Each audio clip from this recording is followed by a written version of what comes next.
Well, thank you all. Happy Monday. Thank you for joining us this Monday, and I see many familiar faces. So, welcome back if you've joined us previously. We're here this morning for the Forbes Funds and the Greater Pittsburgh Nonprofit Partnership Call for Community Solutions.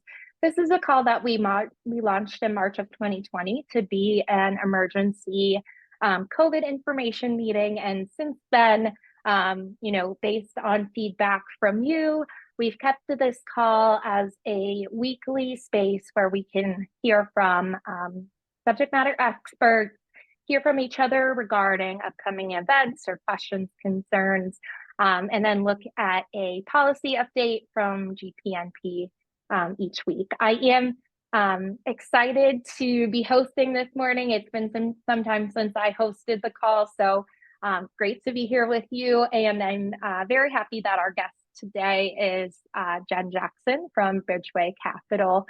So she'll be talking with us about a couple of different items and her work and her roles within the nonprofit sector. Before we get started today, I wanted to pass it over to Fred to welcome us on and see if he has any messages to share. And then we will get started on our conversation with Jessica. Thank you. Good morning, everyone. It's great to see everybody on a somewhat overcast Monday morning. We've had a great few couple of weeks and 80-degree temperatures and whatnot. And so hopefully you got some walking in and you're taking care of your health. I'm excited to have Bridgeway Capital join us today as they focus on making capital available to build vibrant regions, a region's economy, and really the focus on what I saw over the years is an intent focus on communities and organizations that work in the margins with resilient people. And so my hope and goal that I hope is clear for everyone here is how has Bridgeway evolved in the city of Pittsburgh, and why is their capital critical when other opportunities, banks and CRAs and other investment strategies might fall short? How is Bridgeway a pathway to helping address the gap that exists in these communities? We know that 2/3 of the businesses in our country are small businesses, and they represent a large opportunity to grow, in particular, diverse populations' ability to gain sustainable livable wage jobs. However, a lack of investment in them reduces the ability to diversify in the workforce and moreover creating linkages to new emerging economies based upon the lack of diversity that exists oftentimes within our ecosystem. And so I'm excited to listen, learn, and pay attention. So thank you for being on this morning. Have a great and positive week to all. Thank you, Fred. And thank you for talking with us a little bit about Bridgeway Capital and the work that they do. I apologize for the slides. I'm getting used to working those again. But it is with great pleasure that I introduce Jen Jackson. Her bio here is on the screen. I just wanted to point out a couple of things. She has 15 years plus of working with American Eagle Outfitters, which is home based here in Pittsburgh. And outside of her work with Bridgeway, she's very engaged in her communities and with nonprofits of those communities. She serves on multiple boards and has different roles across the community. So we are honored to have her on our call today, and I'm going to pass it over to you, Jennifer. Thank you and welcome. I will note as Jennifer is speaking, feel free to put your comments into the chat. We will ask those questions when we are closing out the talk. Thank you. Thank you. I appreciate it. Thanks for having me on. My husband always says he's like, you need to stop getting on all these boards. I'm like, but it's so fun. He's like, yeah, you're right. You always, find something fun for us to do or get involved with. So he's like, I just don't know how you manage it all. And I'm like, well, I figure it out. he's a teacher, so he knows, what it's like to multitask. So I will share my screen so you can see the flyer for the rainy day fund. So are you able, can you see, oh wait, not, I didn't hit share yet. Okay. Yes, we got it. Okay, you can see okay, perfect. So I've become the contact person at Bridgeway Capital for the rainy day fund, which I'm very excited about, because when I was working in banking most recently before I came here, working with nonprofits became my niche, because I wanted to find ways to help them increase their cash flow and any other solutions within the bank that I could help with. So I became like the subject matter expert at my previous job as well. So this kind of fit right into where I align, and I'm very excited to share.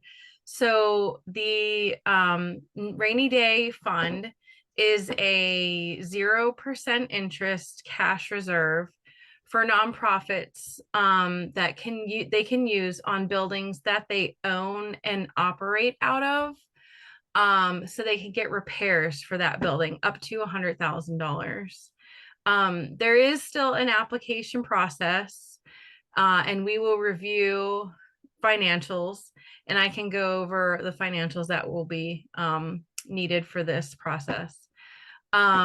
Essentially, there are some eligibility requirements right here. The nonprofit is to be located in southwestern Pennsylvania. I already mentioned that they have to own, operate, and occupy their building, and they can request access of up to $100,000 with this fund. The funds can be used for repairs that cost between $10,000 and $100, such as we have some examples there: furnace, roof, an elevator, plumbing, anything like that. And the great part about it is that you can apply now, and you may not need the repairs now, and you won't pay on anything. But you do have 3 years to draw from those approved funds. So it kind of just sits there as a cash reserve. If you know of something that may come up in the near future, or you just want to have that like sense of security that those funds can be accessed, because the process to apply does take standard, I always say 4 to 8 weeks, depending on how quickly we can get the financials that we need to get this approved. So, if you have it sitting there ready to use, then it's easy to access. And if it's something that we need to get moving, it does take about 4 to 8 weeks. But again, I'm the contact person for that. I will assist the whole process, and you can assure that I will be on top of everything, and I communicate very well, because I never want to be left in the dark or leave anyone in the dark. So I'm always there for support. There are no fees associated with it, so we don't have any origination fees, no prepayment penalties. So if you do find that you need a repair and you want to raise the money to pay that off, so you have this 5-year repayment period. If you raise money and you want to pay it off sooner, there are no fees. You feel free to go ahead and get that paid right off. And then you still have the 3-year draw for any of those remaining funds that you were approved for. So it's still kind of like that cash reserve. 0% interest. So it's just money borrowed and money paid back. There is no interest that we are putting on this loan. So it's a 0% interest loan. And then when you draw, you will provide a like an invoice or an estimate, and we can pay either the contractor directly, or we could have those funds into the account for you to pay. the contractor directly, whichever is the best option for the nonprofit and the person doing the work. And like I said, you can get approved now, have the cash reserve, and then, I'll be available to help get those resources distributed once you need them. It can't be used for like improvements. So no renovations or acquiring any other, part of real estate or anything like that. It's simply for any repairs that need to be done to the existing building. And then I'll scroll down here and you can see we kind of go through how to break it down, how it works. So interest-free capital for unexpected repairs while they build their own cash reserve for building maintenance. And it allows you to keep the funds that you do have in an interest-bearing account or in a savings or however those are used. That way you don't have to access those, and then you can pay them back with this 0% interest. Or like I said, if you're raising funds, it allows you to have that interest-free repayment.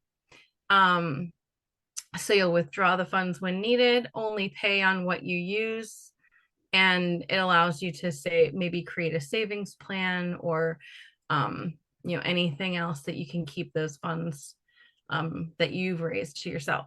So if you have any questions, I'll be happy to answer them. I'll go over documents that we need. I don't know how much time.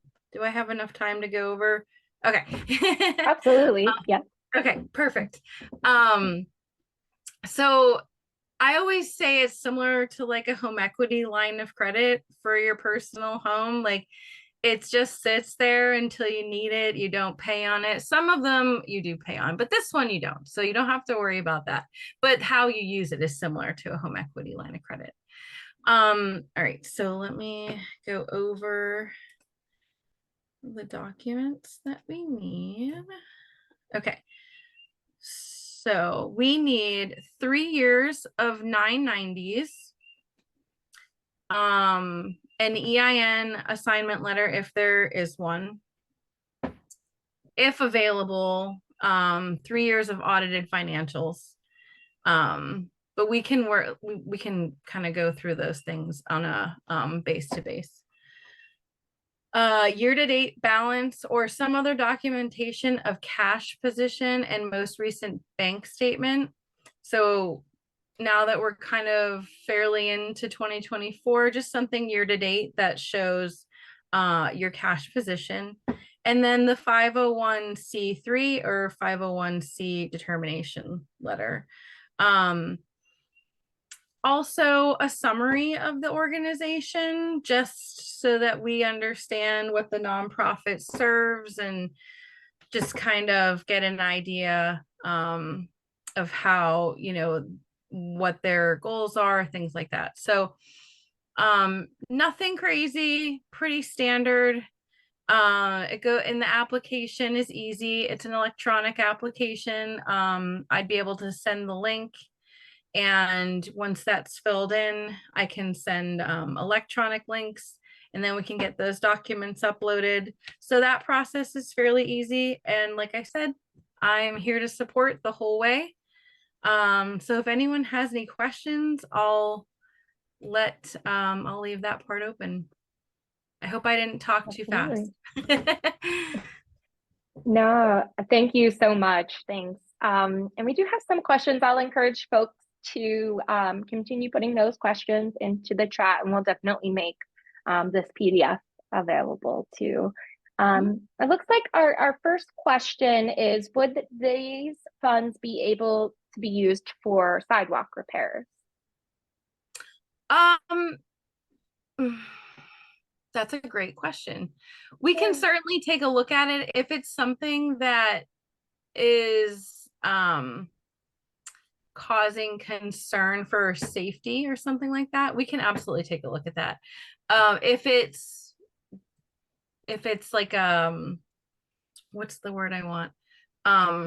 Like a leasehold, if it's an improvement, if it's just like aesthetic improvement, then probably not. But if it's a functional repair, then I would say yes. But we can certainly take a look at it. Hi, Jen. This is Camille. I asked that question. It's definitely a compliance thing. So Okay. we would get cited by the city if we don't fix it. Gotcha. Yeah, we can absolutely take a look at that then. Okay. Great. Thank you.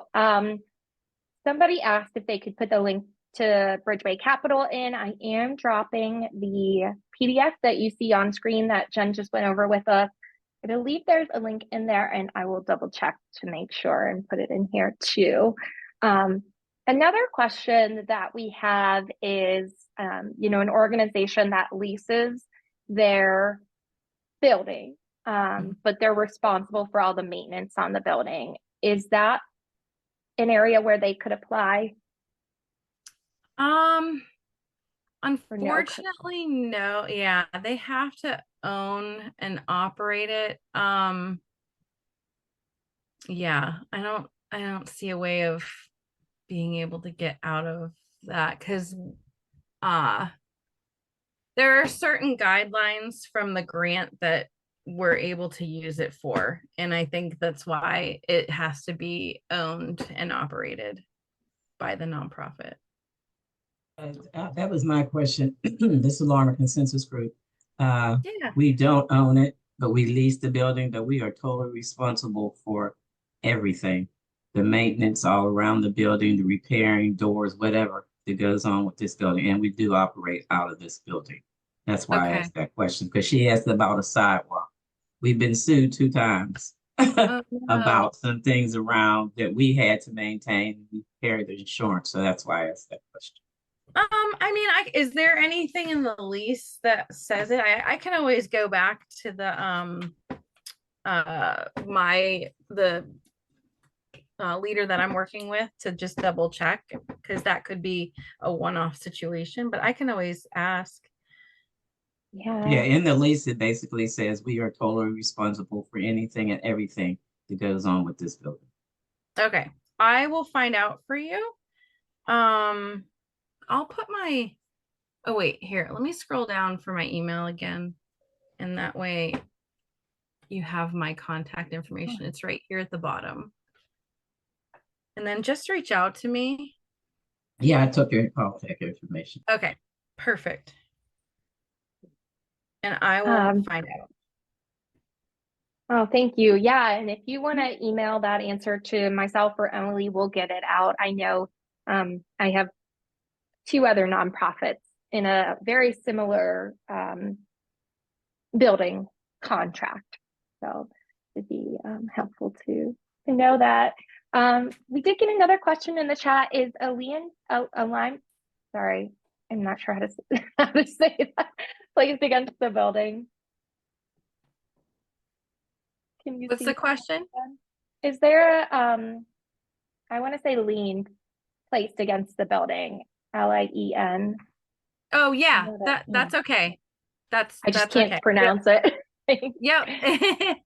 If there's a lien on the building, we can absolutely still provide funding. That's the nice thing about Bridgeway Capital, is we can kind of come behind those liens, and you don't have to worry about that. Thank you. Mm-hmm. Anybody else? I invite you to come off mute, ask a question or a comment, or feel free to keep putting those into the chat. Hey, I don't know who asked that question. This is Camille again, but the way that I understood that question is if a lien will be placed on the property if you take the debt out from Bridgeway. Like, will it be a lien holder on the property? I see. Yes, as I understand it, there would be a lien on the property. I will get more clarification on that, because I don't think that question has come up actually for me. So I will write that down. Questions? Thank I got you. a question. I got a question, John Potter. My question is, it kind of like puzzles me. How can a nonprofit request a loan from Bridgeway Capital, especially they're classified as nonprofit, which means they're not for profit? They get various fundings for services like in basic cannot be used for repaying loans. So most of these nonprofits that do get the loans, do they have revenues coming in? A lot of them don't have revenues just from foundation, and it can't be used for to pay for loans. Could you expound on that? It seems like there's a two-tier here, like some nonprofits that do have revenues and some don't. Most of them don't have revenues coming in. They use foundation, whatever resources. Could you explain that for me, please? Thank you. Yeah, so we'll look at like balance sheet, cash position, financial statements, and the repair, like however, how much you need to borrow will be, the payments will be spread out over the 5 years, so 60 months. If it was something where you're looking to raise funds for the repair specifically, because I know that there's a church that I'm working with, and they want to raise funds to get a repair on something with their roof. They can apply for the cash reserve now, have it sit there with no, not worrying about having to pay for it. Allow yourself that time to raise the funds if you want to start working on the repairs, and then you'd be able to pay it off once the funds are raised. But there will be those paybacks, the payments do start once the funds are borrowed to pay for the repairs, if that makes sense. But I heard you said, excuse me, I heard you say about raising funds. Most of these nonprofits, they don't raise funds. They get money from foundations and various organizations to provide service they need. Now, this is another area for them, borrowing money, then they've got to try to figure out how to repay it. Although you say it's a 5-year plan, it might cause a little conflict of interest when they get funding. They might think like, you taking this money we give you from the foundation to help repay a loan. I mean, you walking on thin water here in this particular area. We gotta be careful. Put these nonprofits out there saying it sounds good, but it needs to be some checks and balance, Jennifer. That's all I'm saying. Yeah. Oh, I mean, and I guess it would come down to that nonprofit on whether or not this is something that they can take advantage of. So, I mean, that can be something that can be, I can talk through with them, but there would be a repayment. I mean, it would only be for repairs and there would be a repayment on the funds. It's just that there's no interest. We're not getting any interest back from it. It's simply just a means of providing capital to nonprofits for building repairs without having to worry about paying interest. So I guess that would have to be based on that nonprofit at that point. All right, thank you. Yeah. And I feel like I keep interjecting here. Sorry, this is Camille It's okay. again. Go ahead, Camille. So this is for John. For our accountants on our nonprofit, even the money that we pull in from grants, donations, et cetera, is considered nonprofit revenue, right? It's not profit. It's just the money that comes into the organization. And then when we would apply for something like this, those donations and things like that, we would put as the revenue. And sometimes, when you go out to get those foundation funds, sometimes it's earmarked for programming, sometimes it's general operations. So you could use your general operations like funding to repay the loan back before the 5 years, but make sure to keep anything that is restricted, right? Like if you have any funds that are specifically for a program, don't spend those funds, but your general operating funds, you use that to pay back the loan. So that's the way. And then I would say absolutely talk to an accountant, right? Just to make sure that everything is good on your books. But that's generally the way that would work. Even if you don't have like ways that you go out and raise money consistently, that's the way that you would kind of, write that on paper. All right, thank you. Yeah, thank you for Camille. Yeah, that's a wonderful way to put it. And Jennifer, Jen, it might be helpful to I'd love to, and I'll reach out after and maybe we can get you to come back, but I would like to explore, what this looks like for nonprofits who maybe haven't done this before. What do they have? Oh, thanks, Camille, so much. But what would they need to have as like their footing? I know you gave the different pieces, but like, what does that, do most people getting these loans have cash reserves? What best practices that they use? So I'd love to connect with you and then bring that back to the team as well. That would be helpful.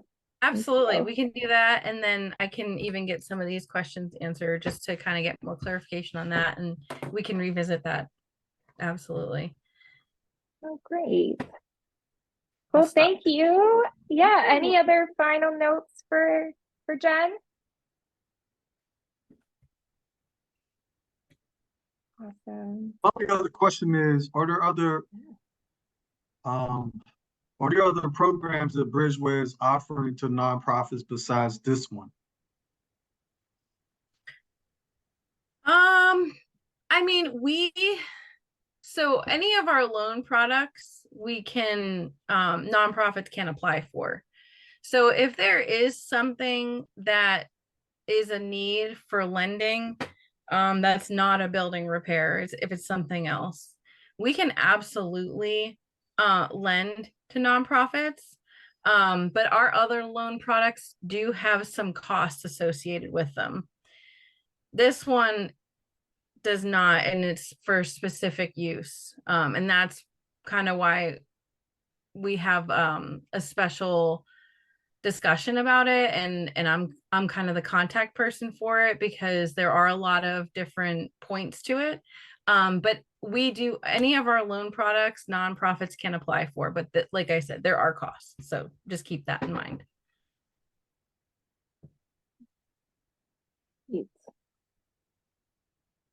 Great. Well, thank you. Thanks again for joining us this week, and thank you, Camille, and everybody else who reached out with questions. I appreciate that. I am going to transition into our brief public policy update, and then we'll hear updates regarding any Forbes Funds programming.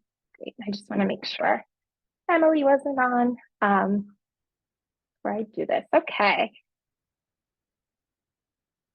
Great. Okay, so the PA primary election results came in. You can see them here on the left side of your screen. It looks like for U.S. Senate candidates, we have Bob Casey and David McCormick. Attorney General Eugenio Di Pascal and David Sunday. Malcolm Kenyatta and Timothy DeFore for the Auditor General, and then for State Treasurer, we're with Aaron McClellan and Stacey Garrity. Emily has the source down here, which is the Commonwealth of PA election results. So if you would like to take any further look at that, we can drop that in the chat for you. I did want to let everybody know that our next public policy committee meeting is going to be coming up on 5/16. These are the third Thursday of every month, and they're on Zoom. It's a great, if you are interested in policy and or your organization is doing any type of policy research or advocacy, I highly encourage you to join us. This is a group and committee specific within GPNP that shapes, what GPNP will focus on during their 2 years. So please feel free to join us. We'll also drop this link down here into the chat, and you can always catch up. We record everything. So if for some reason you missed those, or you'd like to, revisit last month's call just to get a feel for what you're jumping into, you can find that on our YouTube channel. You can also just reach out directly to me and I'll get that over to you. Okay. The Forbes Funds ecosystem update. I would like to just share two, since I haven't hosted the call in a while. As many of you know, I oversee lots of our cohorts. We have the anti-racism cohort, which is happening right now and finishing up in June. That cohort is taught by the Forbes Funds in partnership with Dr. Jessica Spradley at Care-Based Leadership, and then Anita Russell from The Place to Soar. We also have Rebecca Gilmore, who runs our discussion series with us. That class is wonderful. Students meet weekly. They are working on individual anti-racism journeys along with their organizational anti-racism journey, which includes some element of data collection and data analysis that they work out and design for their organization with Dr. Jessica Spradley.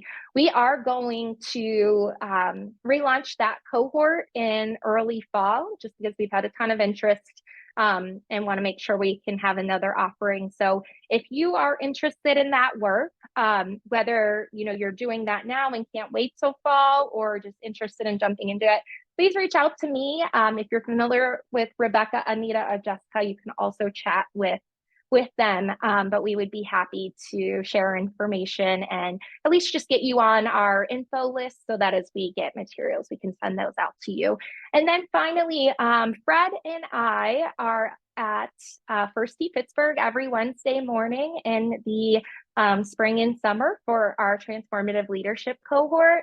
This is a cohort where we learn about leadership and the Forbes Funds, understanding of transformative leadership. And we learn that alongside learning the game of golf or mastering the game of golf. You can be a beginner, fresh to golf, or you can be somebody who already kind of knows what they're doing. But in putting those two together, we learn things in the class about decision-making, chaos theory, vetting what matters most in the moment. And golf helps you to put those decision-making in action to see, how do I have to choose the club? How am I going to stand? How do I, empower myself to be better? And so you get coaching with certified golf professionals, and then you also get learning with Brad and I. So that's Wednesday mornings. We start at 7 a.m. on Wednesdays. We finish up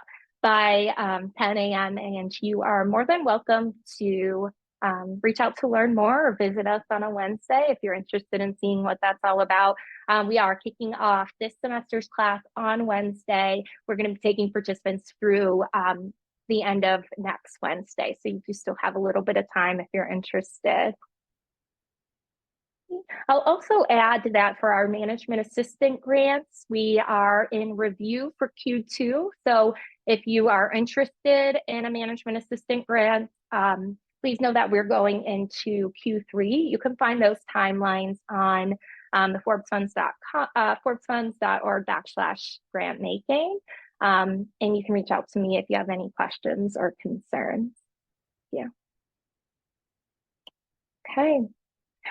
That is the end of our presentation for today. I am going to go ahead and get the poll launched.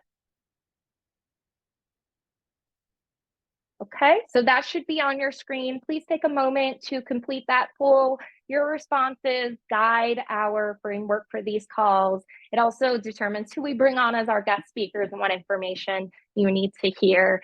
We will be here next Monday, and we look forward to seeing you all there.